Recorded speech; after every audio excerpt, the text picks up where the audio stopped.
Olá pessoal, tudo bem com vocês? Eu espero que sim. Meu nome é Tamires, eu sou aluna do curso de História pela Universidade do Estado de Minas Gerais, UENG Unidade Campanha, e eu estou acompanhando a professora Vládia e o professor Gregório para a realização do estágio supervisionado. Então, essa gravação, a gravação desses vídeos, na verdade, ela faz parte das atividades que eu tenho que entregar como estágio.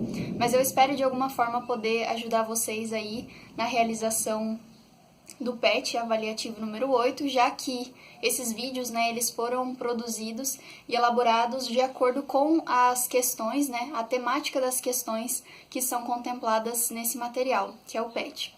Então, se alguém tiver alguma dúvida, pode deixar aqui nos comentários ou pode mandar também lá no Google Sala de Aula, que eu vou ficar atenta para responder vocês. Eu espero ajudar de alguma forma e o tema desse nosso primeiro vídeo é Congada. Então, para a gente começar a nossa conversa, eu vou pontuar aqui rapidamente alguns aspectos gerais sobre esse festejo. Então, a primeira coisa que a gente tem que ter em mente, tratando da Congada, que é o nosso debate aqui de hoje, é considerar que ele é um tipo de manifestação cultural. E nesse mesmo sentido, ele pode ser classificado, denominado como um patrimônio cultural também brasileiro. E aí, quando a gente trata de manifestações culturais, ou de patrimônios culturais, é válido a gente também colocar uma outra questão em xeque, que é justamente entender esse processo dinâmico que compõe essas manifestações. Ou seja, ele não é estático, ele não fica parado, ele vai meio que se transformando ao longo do tempo, de acordo com as gerações que estão participando, que estão interagindo com essa determinada manifestação. E no caso, mesmo considerando que a Congada, ela teve origem lá no período colonial, que a gente vai comentar daqui a pouco, a gente não pode entender ela basicamente como a mesma, do período colonial, ou seja, ela foi se transformando ao longo do tempo e hoje ela tem outras características. Por isso que é o próprio povo, a própria comunidade que vai manter viva essa tradição, ela vai ser importante para garantir essas pequenas transformações. É claro que a essência, dessa festividade aí, a própria essência que vai compor essa manifestação cultural, ela vai permanecer, mas essa transformação do tempo, ela colabora também para pequenas metamorfoses, transformações dentro dessa manifestação cultural.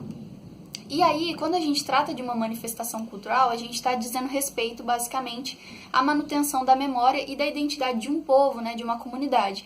Então, nesse sentido, como eu falei, é um processo dinâmico, é um processo vivo, porque vai ser justamente as pessoas que participam, que experienciam esse movimento, essa manifestação cultural, que vão garantir que ele seja preservado. E aí, por isso que a gente pode dizer que quando a gente está tratando das congadas, e aí conectar a identidade com a memória, a gente está lidando com a memória do povo negro também. E aí, nesse processo, a gente destaca principalmente o que a gente entende como uma cultura afro-luso-brasileira, que foi construída aí nesse intermédio, nesse cenário aí de conexão dos negros escravizados que foram transportados da África, até o Brasil e que começam um processo de reconstrução também aqui em um outro lugar, que era desconhecido e que eles se deparam com uma nova condição de vida, que agora eles eram escravizados. Então, tudo isso vai ser importante para a gente entender o porquê que essa manifestação cultural ela acaba reunindo elementos que são que fazem parte, da cultura tanto europeia, que aí comungando, desse princípio aí e do caráter religioso que compõe essa festividade, ao mesmo tempo que ele se conecta com elementos que fazem parte da tradição africana. Então, se a gente fosse resumir, o congado, a congada, esse resumo ele pode ser meio que definido a partir dessa conexão. Então, é uma conexão de visões de mundos diferentes, mas que compõem um rito diferente. E aí, esse rito também ele é classificado como um rito híbrido, justamente por conectar realidades e elementos diferentes. Então, só para a gente concluir essa linha de raciocínio, ainda é importante a gente lembrar que essa manifestação cultural ela acaba sendo expressão dessa tradição popular que acontece em várias cidades de todo o país, principalmente no estado de Minas Gerais. Bom, então agora, né, vamos dar sequência aí, destacando principalmente os pontos que demonstram essas particularidades que compõem essa festa. Então, antes da gente entrar, né, nessas particularidades, vale lembrar que a própria congada, né, esse tipo de festejo, ele pode ser denominado de várias formas. Então, dentro das regiões do país, né, a gente vai encontrar diferentes definições. Então, o Congo também vai ser uma definição da congada e assim por diante. Só para a gente pontuar aí essa primeira questão, que já demonstra, de certa forma, uma particularidade, né? Porque cada região, cada localidade vai escolher uma forma de definir esse festejo. Mas como eu havia comentado, né, sobre essa questão da essência, eles vão partilhar uma mesma essência, mesmo que ao longo do tempo a gente encontre algumas metamorfoses, né, algumas transformações. Mas vamos lá. De modo geral, a festividade em si, né, da congada, ela vai compartilhar de influências culturais de origem bantu, que é um povo africano, né? Uma língua materna do povo africano. Então, eu vou deixar para vocês também na descrição do vídeo a indicação de um outro vídeo para que vocês possam conhecer, né, quais são os instrumentos, como são as danças que eles fazem, e dentro desse vídeo tem alguns depoimentos. Então, ao longo dos depoimentos, vocês vão percebendo aí como se constitui, né, essa devoção, esse rito, porque acaba sendo um rito, né, essa festividade. Então, vocês vão conhecer aí brevemente como ela ocorre de maneira prática. E aí, esse vídeo, ele também mostra pra gente alguns versos que são cantados, né? Algumas músicas aí que eles usam na festa. Então, é uma boa para vocês conhecerem. Esse festejo, né, da congada, ele tá ligado a um outro tipo de festejo, lá do período colonial, que é o dos reis do Congo. Então, é algo que acontecia lá na África, né, um processo de coroação, de aclamação aos reis do Congo. Então, considerando que essa manifestação cultural, ela acaba conectando, né, elementos que fazem parte aí da tradição, tanto europeia, aí destacando principalmente a religião católica, né, que a gente vai falar daqui a pouquinho, mas, ao mesmo tempo, ela se conecta com elementos que dizem respeito a essa cultura africana, né? Então, por isso que a gente consegue fazer algumas aproximações, como é o caso desse festejo colonial dos reis do Congo. E aí a gente vai ver que existem outras questões que acabam aproximando, né, com essa realidade africana. Essa realidade africana, ela acaba sendo ressignificada aqui no Brasil, nesse processo em que os negros estão na condição de escravizados. E se a gente se atentar aí basicamente ao caráter religioso, né, por que a gente pode conectar? Eles acabam ressignificando símbolos da religiosidade católica, ou seja, eles estruturam, né, essa organização da festa através das irmandades religiosas. Então, aqueles escravos que já tinham alforria, eles ingressavam nessas irmandades dos homens pretos e acabavam participando, né, se inserindo dentro de um espaço legítimo e público que era representado pela igreja. Então, isso foi muito importante também para criar um espaço de sociabilidade, né, e de compartilhamento, de criação de laços comunitários que acabavam se estruturando nesse processo e, né, no meio dessa participação, né, pensando que durante todo o processo de travessia, né, de mudança de cenário, mudança de realidade que esses negros sofreram, eles tinham perdido grande parte, né, dos seus elementos de identidade. É claro que nada foi cancelado e que eles mudaram completamente, mas era muito mais difícil meio que dar sequência na vida, né, e se entender como pessoa, considerando a realidade que eles estavam vivendo agora enquanto escravos aqui no Brasil. Então, nesse processo e nesse cenário, eu acredito que acaba que essa festividade, né, e esse processo de organização que se deu nas Irmandades para que hoje a gente pudesse conhecer esse festejo, né, e essa manifestação cultural, ele é super importante para que a gente entenda justamente essa expressão que é representada pelo congado enquanto uma forma de resistência, né? Resistência cultural também. Então, que se dá, né, em meio a um processo de ressignificação de símbolos e de vivências também. E no caso, essas irmandades, elas estavam ligadas aos santos católicos. E aí, eles utilizam, né, desse culto aos santos católicos para meio que implantar esse processo aí, esse rito dos cultos aos reis Congo, né? Então, o que acontece? Dentro dessas irmandades, a gente destaca algumas, né? Que nos levam a refletir sobre esse culto dos católicos, que no caso são a Nossa Senhora do Rosário, Santa Efigênia e São Benedito, que acabam sendo também meio que os padroeiros, né? Os santos que são homenageados durante esse festejo. Então, o que acontece? Nesse processo também, a gente consegue conectar esse elemento, né, católico, ou seja, o culto a esses santos católicos, mas em diálogo com aquele rito, né, da aclamação dos reis do Congo, ainda com danças que se referem a uma tradição, né, e à religiosidade africana.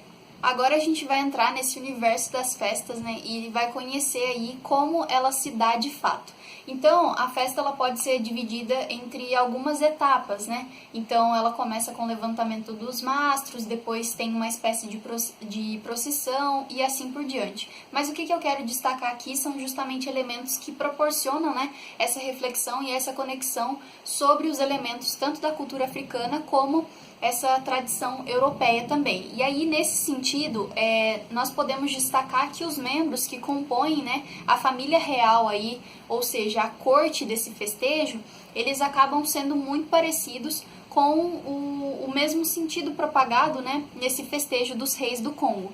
Por quê? É a mesma base familiar, então essa família, né, real, ela é composta tanto pelo rei quanto pela rainha, princesa e pelo príncipe. É o mesmo núcleo familiar que vai compor aí a família real, né, a corte do festejo que a gente está analisando, que é a congada. E aí eles são vestidos aí com trajes de gala, que lembra também esse mesmo festejo colonial que a gente tinha mencionado anteriormente. E aí, os instrumentos que os músicos utilizam são basicamente tambores, marimbas, pandeiros, existe a sanfona também, o acordeon, né, e assim por diante. E além dessa música, né, um ponto muito marcante é a dança, que eu tinha comentado também anteriormente, fazendo aí uma menção, né, a esse próprio festejo e a religiosidade africana. Dentro da celebração dessa festa do Rosário, que também é entendida como a congada, eles acabam tendo uma veneração tanto pela Nossa Senhora Aparecida quanto pelo Divino Espírito Santo. Então são outras devoções que compõem as letras, né, os versos que eles cantam aí durante essa festividade. Assim como os santos cultuados, né, que são os padroeiros dessa festividade que a gente comentou, que é o São Benedito, né, Santa Efigênia e a Nossa Senhora do Rosário, também compõem esses cantos, né, esses versos que são aclamados durante o festejo. Então, mais alguns elementos, né, que são importantes para a gente pensar, refletindo sobre o próprio rito, né, como ele ocorre, e também os outros elementos que são característicos desse tipo de festividade, é considerar justamente que os tambores, né, que acabam exprimindo aí o principal instrumento utilizado durante esse festejo, ele marca, além do compasso da dança, né, e a orientação da música, ele também é um símbolo, né, de comunicação com o mundo dos devotos e os seus antepassados. E isso a gente tem que meio que relacionar com os elementos da cultura africana. Então, acaba estabelecendo uma conexão, né, com aquilo que era vivido no outro continente, no continente africano. Então, a gente tem que ter em mente esse processo diaspórico, né, de reorganização, né, e de metamorfose da vida desse indivíduo, que era o negro escravizado nesse contexto. E aí, pensando que essa manifestação cultural, esse festejo, ele vai se transformando ao longo do tempo, ele vai tendo outros significados, mas de maneira geral, o seu significado inicial, ele tem conexão com esse tipo de elemento. E aí, de modo geral, né, a gente não pode esquecer que o próprio cortejo, né, de você se deslocar de um lugar e ir para outro, que acaba acontecendo geralmente de uma igreja para outra, né? Ele demonstra um rito de passagem também, da mesma forma que aconteceu com o negro escravizado, né? Que veio da África até o Brasil. Então demonstra também justamente essa passagem, né? A gente também pode dizer que esse festejo, né, essa manifestação cultural ou esse patrimônio cultural, como vocês bem quiserem denominar, ele é uma expressão tanto dessa tradição popular que se liga aí ao povo negro, não tem como a gente esquecer disso, mesmo que tendo a sua origem aí no período colonial, ele ainda resiste até os dias de hoje. Então, diante desse processo de ressignificação, né, que ele é diário e que ele é persistente, que ele ocorre ao longo do tempo, essa manifestação ela se torna voz, né, dessa comunidade em meio a tantas atrocidades que a gente vê aí nos dias atuais. Então, ela acaba sendo um símbolo, né, de resistência realmente e de ressignificação desses espaços e como uma forma de expressar aquilo que eles vivem também. Nas referências do material complementar que vai estar na descrição do vídeo também, eu deixei alguns textos, né, que foram base aqui para a construção dessa aula, e eu destaquei um em que eu participo da escrita e que a gente destaca uma experiência que a gente viveu na comunidade de Bituruna, em Minas Gerais, um município bem pequenininho de cerca de 3.000 pessoas, que eles têm uma forte devoção à santa, né, que é aí a maior celebrada durante esse festejo, que é a Nossa Senhora do Rosário.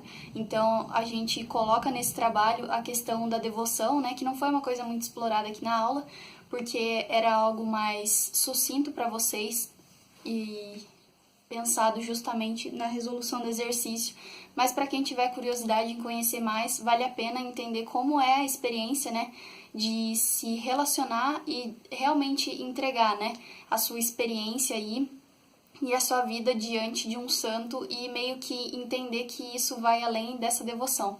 Então, é interessante para quem tiver curiosidade. A gente vai ficando por aqui, espero que vocês tenham gostado. Qualquer dúvida pode deixar aqui nos comentários. Eu peço desculpa também por qualquer barulho, porque estava chovendo no meio da gravação do vídeo. Mas enfim, é isso, pessoal. Tchau, até mais.